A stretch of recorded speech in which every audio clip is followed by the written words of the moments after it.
last episode of the Metafix, or 2 episodes of Metafix ago, we talked about the watch list and my predictions and my ideas. 3 out of 5 ain't bad, with an asterisk beside the 5th, because the 5th wasn't officially announced.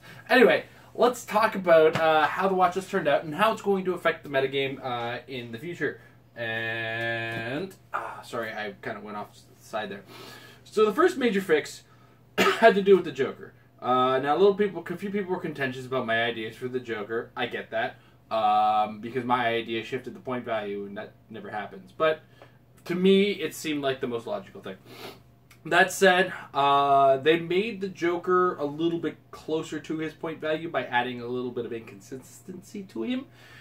And, I mean, but overall, he's still very potent. So what they've done is, the first step is the Joker cannot be the target of Mastermind. And that's not a problem now, that's a problem in the future that they want to address now, rather than later. And I get that. So that's problem 1. That's an okay problem to have to deal with, and it's a minor issue. It means you have to play the Joker as the Joker, not the Joker as a thug. Right, kids? The other part is that his dice roll, the dice roll that you're allowed to use to either heal or damage the Joker, is no longer optional. It is mandatory at the beginning of your turn. So beginning of your turn, you roll that die, and you either damage or heal the Joker. Now, the thing about this is, initially, when you have the Joker on your table, he's going to move the dial forward, which gives your opponent a chance to get off an escape token. Or at a bad time, the Joker's going to lose an escape token. You kind of understand that there's a risk to getting those 10 points added to it. Oh no, guys, I might be able to score the 10 points that you're putting on the board with the Joker. The long and the short of it is the Joker is slightly easier to get points off of now, but still 18 clicks of health to have to deal with. That can heal after you deal some damage to it. It's still a very potent, very strong, very versatile figure. None of its clicks are useless.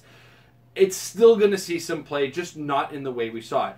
The way the Joker is going to be played is going to be closer to how we saw Howard Brock play it at HeroClix Worlds, where the Joker was creating that aura of disinterest, where you just don't want to fight with the Joker.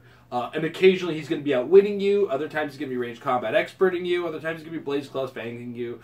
I mean, the Joker could add a symbiote and be insane. You can still put a Proteus on the Joker, and he's bonkers.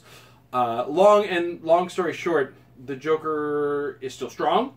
He will not stop being played, but his functionality in regards to Mastermind is just gone.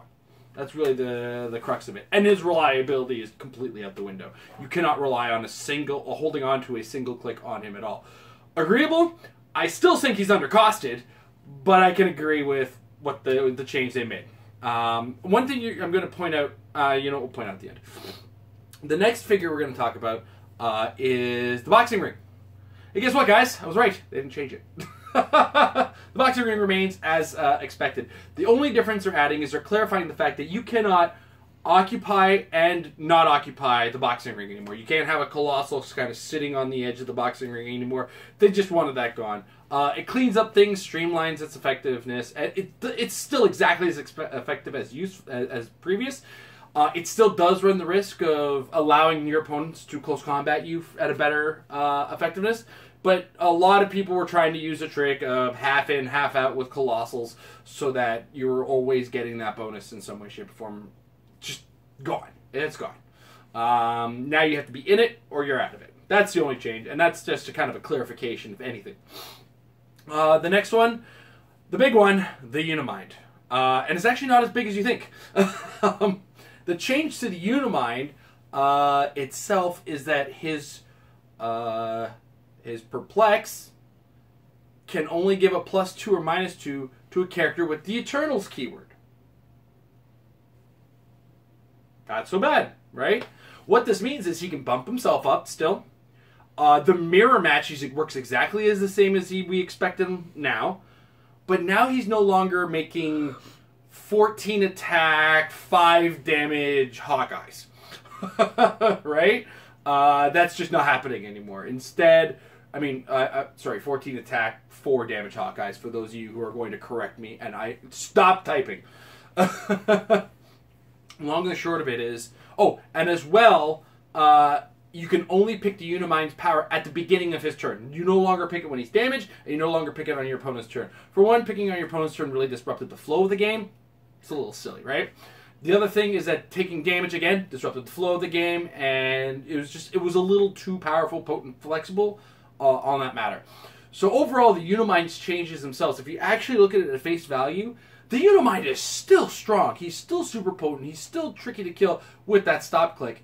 But it's going to be the next change, or sorry, 2 changes from now that I'm going to discuss that really kind of add a weakness to him.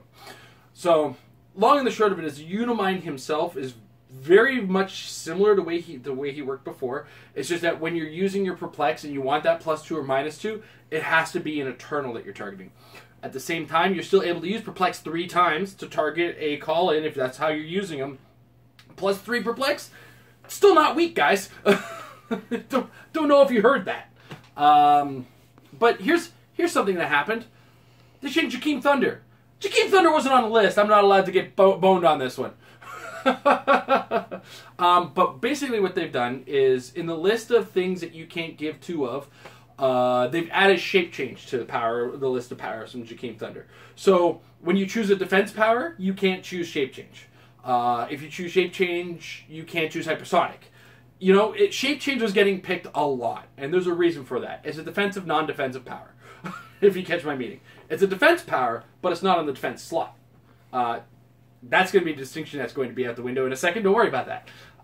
So you were able to choose it in the damage power, and as a result, you'd be able to choose like Impervious and Shape Change, or Super Senses and Shape Change, or, like I said, Hypersonic and Shape Change. So you still get a defense power out of it. So what they've done is, instead of that, because we all said it, if they kind of nix down the Unimind, Jakeem Thunder is going to dominate. So they kind of took that one level of domination and put him back on par. So it's still a Unimind, Jakeem Thunder kind of world. Both of them are on par.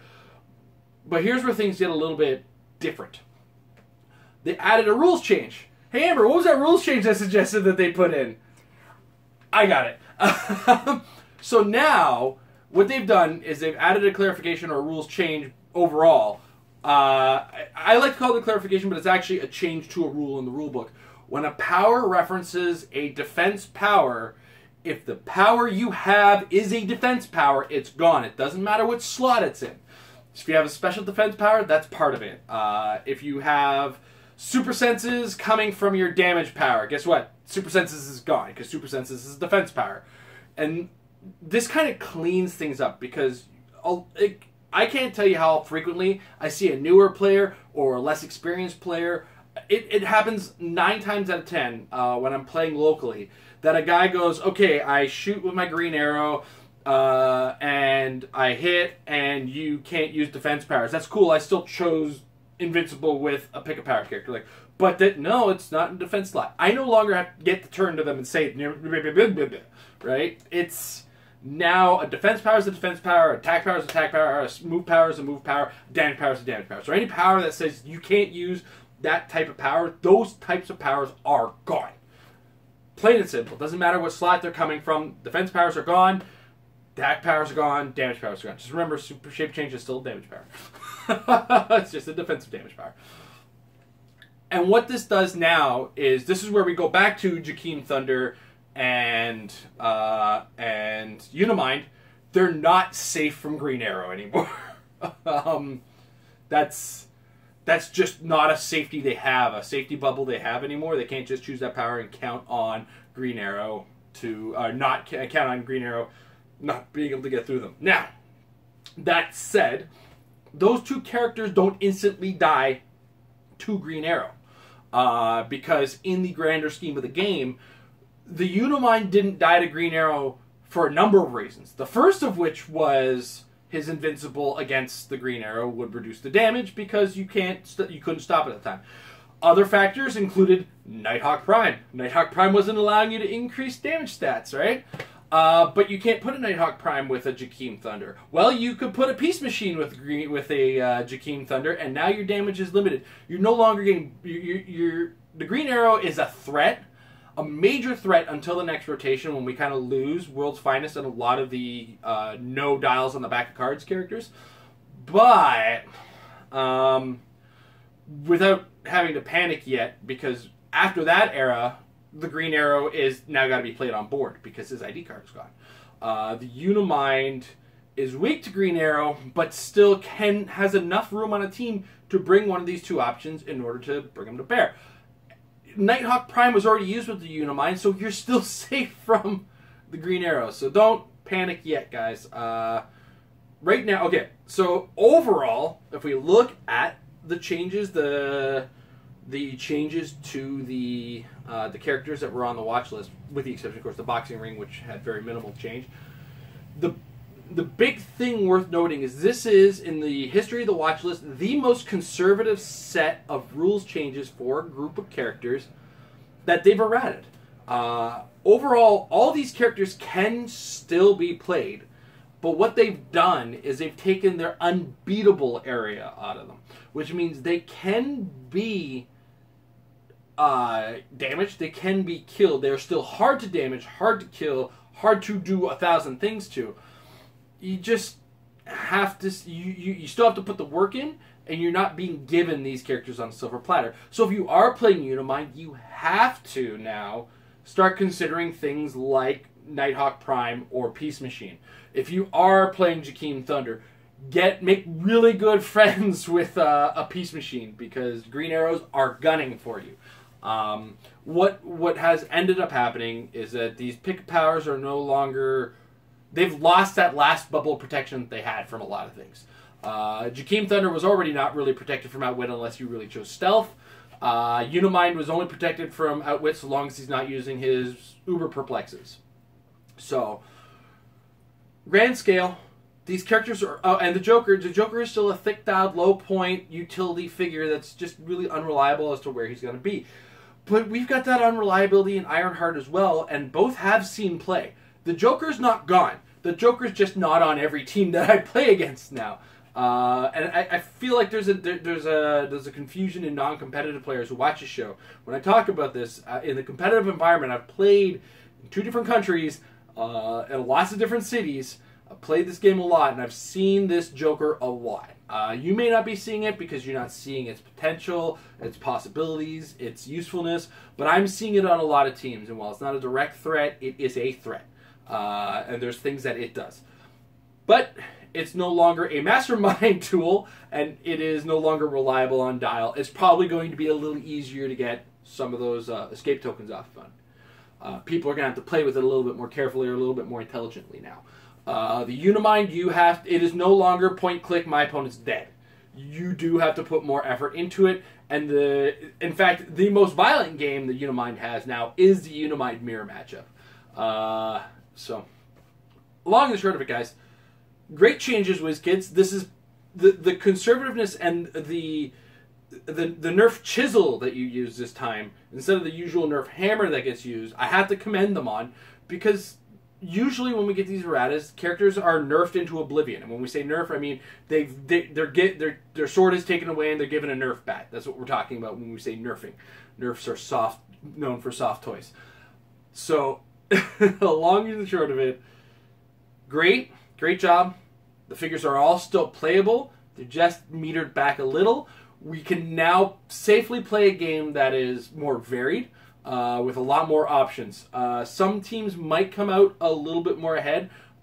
It's going to be neat to see how the Mistress Death Swarm works in this new metagame. It's going to be interesting to see how my Devil Dinosaur team, in its newest version, factors into this new metagame. All over the place. I'm very happy with the changes. I'm very cool with it. I'm happy that players who play the Unimind are still able to play it. I'm happy that players who play the Joker can still comfortably play the figure. I'm happy that players who play Jakeem Thunder can no longer lean on shape change. I'm watching all you guys. I've been watching it happen. And I'm happy that a defense power is a defense power, and an attack power is an attack power, and a movement power is a movement power. Looking at you, Captain Cold. That's it, guys. It's time to try out these new things, see how these figures work on the map, get a grand scale of things, try it all out, and get some practice, because practice makes your team better. Happy New Year.